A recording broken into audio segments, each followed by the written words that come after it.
اعوذ باللہ من الشیطان الرجیم بسم اللہ الرحمن الرحیم۔ بغیر کسی تمید باندھنے کے مختصر سا تجزیہ کرن نسیم صاحب ان کی زندگی۔ میں تھوڑا سا آگے سے ہی شروع کروں گا۔ کرن نسیم صاحب مسلم کانفرنس میں آئے اور ٹکٹ پہ الیکشن لڑا، منسٹر بن گئے، آزاد کشمیر کے طاقتور اور تکڑے منسٹر۔ کرن نسیم صاحب کو کوئی جانتا نہیں تھا، لیکن جب انہوں نے اپنا ہاتھ کسی بھی کارکن کے ہاتھ میں دیا وہ ان کا گرویدہ ہو گیا، اور 2-3 بار حکومت آزاد کشمیر اسمبلی ٹوٹی اور وہ پھر وزیر تعمیرات ہی آتے رہے۔ اور جب وہ وقت پورا ہو گیا تو الیکشن آیا تو ان کو محسوس ہوا کہ مجھے ٹکٹ نہیں ملے گا۔ اطاعتی ٹکٹ عبد الرشید ترابی کو دلوایا گیا، مسلم لیگ نون اور جماعت اسلامی کا۔ کرن صاحب نے آزاد الیکشن لڑا اور غالباً 14-15 ہزار ووٹ لیے، لیکن وہ الیکشن نہیں جیت سکے۔ الیکشن سردار قمر زمان صاحب جیت گئے اور سفر آگے چلتا رہا۔ پھر انہوں نے راجہ فاروق عبدل صاحب نے کفر کٹ سے جا کے ان کو لایا اور مسلم لیگ نون میں شامل کیا، اور انہوں نے محنت کی اور باغ کے اندر، حلقے کے اندر، لیکن پھر ان کو یہ محسوس ہوا کہ اس بار ٹکٹ مشتاق الناصر صاحب کو ملے گا، ٹکٹ مجھے نہیں ملے گا۔ تو انہوں نے اصولی فیصلہ کیا اور وہ پی ٹی آئی میں شامل ہو گئے۔ جب وہ پی ٹی آئی میں شامل ہو گئے تو اس وقت پی ٹی آئی کے کچھ لوگ تھوڑے سے تھے، لیکن جب کرن صاحب پی ٹی آئی میں شامل ہوئے اور جناب عمران خان صاحب کے ساتھ بانی گالا میں جا کر وہ شامل ہوئے، اور بعد کے اندر پی ٹی آئی کے اندر جان پڑ گئی، طاقتور ہو گئی، اور کرن صاحب نے اپنی جدوجہد پی ٹی آئی کے اندر شروع کر دی۔ بالآخر 2016 کے اندر زندگی نے وفا نہ کی، عالی گل کے مقام پر کرن صاحب اس دنیا فانی کو خرابات کیا گئے۔ جب کرن صاحب خرابات کیا گئے تو وہ الیکشن خورشید صاحب نے اطاعتی لڑا، لیکن خورشید صاحب بھی وہ الیکشن نہیں جیت سکے۔ اور اس کے بعد 2021 کے اندر جو جدوجہد تھی وہ ناروا برادری کے بہت سے کینڈیڈیٹ تھے جنہوں نے پی ٹی آئی کے ٹکٹ کے لیے جدوجہد کی، کوشش کی، بہت کوشش کے باوجود وقاص نسیم صاحب جو تھے، میرے چھوٹے عزیز تھے، مجھے چاچا کہتے تھے وہ، اور انہوں نے اتنی جدوجہد کی کہ بنی گالا تک انہوں نے جا کے احتجاج کیا، روئے، اور انہوں نے کہا لوگوں ہمارا حق مار رہے ہیں، ہم سے ظلم ہو رہا ہے، ہم سے زیادتی ہو رہا ہے، جو ہم سے ظلم زیادتی کر رہے ہیں یہ دنیا میں بھی سزا پائیں گے اور آخرت میں بھی پائیں گے۔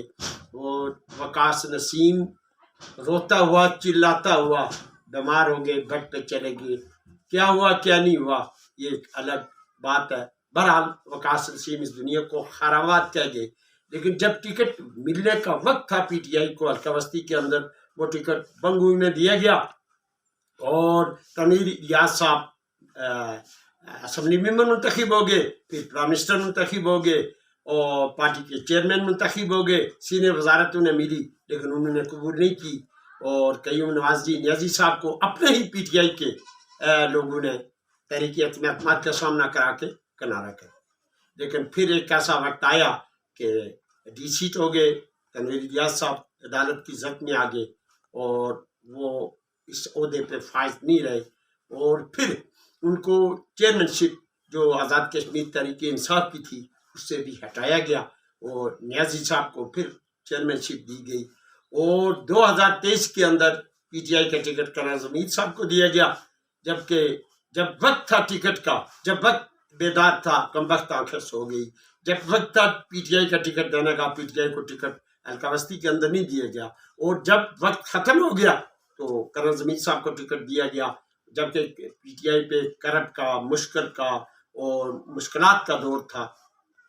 اور کرن نسیم صاحب کے جو محنت تھی، جو لگن تھی، جو جدوجہد تھی، وہ آخری زندگی کا جو سانس تھا لوگوں کے لیے اور پی ٹی آئی کے لیے تھا، لیکن اس کا قدر بھی نہیں کیا گیا۔ اور 2023 کے اندر ایک ایسے وقت میں ٹکٹ دیا گیا کہ جب پی ٹی آئی بہت مشکل کے اندر تھی، مشکل حالات کے اندر تھی، اور اس وقت جا کے ٹکٹ کرن ضمید صاحب کو دیا گیا۔ اور حلقہ وسطی کے اندر یہ ہوتا رہا کہ ابتدا سے لے کر آخر تک جو لیڈر بھی آئے، بس 5 سال کے بعد ہم دوسرے لیڈر کے ساتھ چلے جاتے ہیں، اس 5 سال کے بعد تیسرے کے بعد چلے جاتے ہیں، اور جو لوگ مشتاق صاحب کے ساتھ کنر صاحب کے ساتھ تھے، وہ مشتاق صاحب کے ساتھ آگے، جو مشتاق صاحب کے ساتھ تھے وہ تنویر الیاس صاحب کے ساتھ چلا گئے، جو تنویر الیاس صاحب کے ساتھ تھے ضیاء قمر صاحب کے ساتھ چلا گئے. یہ المیہ ہوتا رہا اور حلقہ وسطی کے اندر کوئی منظم یعنی سیاسی نظام اور نظریاتی نظام قائم نہیں ہو سکا. یہ مختصر سی کاوش تھی اور مختصر سے ٹائم میں کرن سیم صاحب نے لوہا جمایا، سیاست میں توازن پیدا کیا اور انہوں نے حلقہ وسطی کے اندر لوگوں کو اکٹھا کیا اور ایک اچھا پلیٹ فارم مہیا کیا. سچی کھری سیاست کی، کارکنوں سے پیار کیا، کارکنوں کو بہت عزت دی، عزت نفس دیا. یہ کرن نسیم صاحب کے خاصے میں جاتا ہے. اور پی ٹی آئی کے یعنی سمجھ لیں کہ ٹکٹ کا لیں یا ویسے ٹیکنوکریٹ کی سیٹ سے بیگم امتیاز نسیم صاحبہ منتخب ہو گئی. لیکن اگر میں یہ کہوں، میری بہن ہے کہ انہوں نے بھی جو لوگ کرن نسیم صاحب کے لیے قربانیاں دی، جنہوں نے تکلیفیں اٹھائی، جیلیں کاٹی، ان کی طرف بیگم امتیاز نسیم صاحبہ کے بھی دھیان اتنا نہیں گیا اور ان کا خیال نہیں رکھا. اور البتہ میں یہ سمجھتا ہوں کہ کئی جو لوگ کرن صاحب کے ساتھ تھے ان سے کئی ٹیلی فون السلام علیکم، حال احوال خیریت محترمہ پوچھتی رہی. اور اب 2023 کے اندر ضیاء قمر صاحب پیپل پارٹی کے حلقہ وسطی سے منتخب ہوئے. ان کی ایک طویل جدوجہد تھی، 2 دفعہ الیکشن وہ ہار گئے اور 1 دفعہ راشد محروم، اللہ انہیں جنت میں جگہ عطا فرمائے، وہ ہارے. اور ایک جدوجہد کے بعد پھر بھی کہیں کا رزلٹ نظر آتا ہے یا رزلٹ محسوس ہوتا ہے بعض اسٹیشنوں کا، تو وہ عجیب و غریب لگتا ہے. کہیں 100% ہے، کہیں 99% ہے، کہیں 97% ہے اور عجیب و غریب لگتا ہے. بہرحال یہ ایک الگ بحث ہے، الگ چیز ہے اور اللہ ان کو ہمت دے، توفیق دے کہ وہ حلقہ وسطی کے لوگوں کے لیے کام کرے اور حلقہ وسطی کی تعمیر و ترقی کرے. دینا ان لوگوں نے کچھ نہیں ہوتا. ریاست جو فنڈ دیتی ہے وہ امانت جو ریاست ان کے حوالے کرتی ہے اس کو پہنچانا ہوتا ہے لوگوں تک. اور جس طرح آج گلیاں کوچوں میں یہ لوگوں سے ملتے ہیں، منتیں کرتے ہیں، ووٹ مانگتے ہیں، اگر 5 سال ایسے کرتے رہے تو آئندہ 5 سال لوگ لفافے میں ڈال کر ان کو گھر ووٹ پہنچاتے ہیں. ابھی میں پھر یہ کہہ رہا ہوں کہ میرا اپنے خیال سے کہ جنگیر ترین صاحب کی جو پارٹی بنی ہے، میں نے یہ سمجھتا کہ پی ٹی آئی کا ووٹ ٹوٹے گا. مجھے لگتا ہے کہ اگر پی ٹی آئی نے کسی نے سنبھالا دے دیا یا سیکنڈ قیادت بھی آ گئی تو پی ٹی آئی کا ووٹ نہیں ٹوٹے گا. پہلے پی ڈی ایم میں نقصان ہوا اور جنگیر ترین صاحب کی جو پارٹی ہے یہ ووٹ بھی میرے اپنے خیال سے مسلم لیگ نون کا نقصان ہوگا. اپنی رائے دیجیے گا. بول لطیف ناز کے ساتھ. السلام علیکم.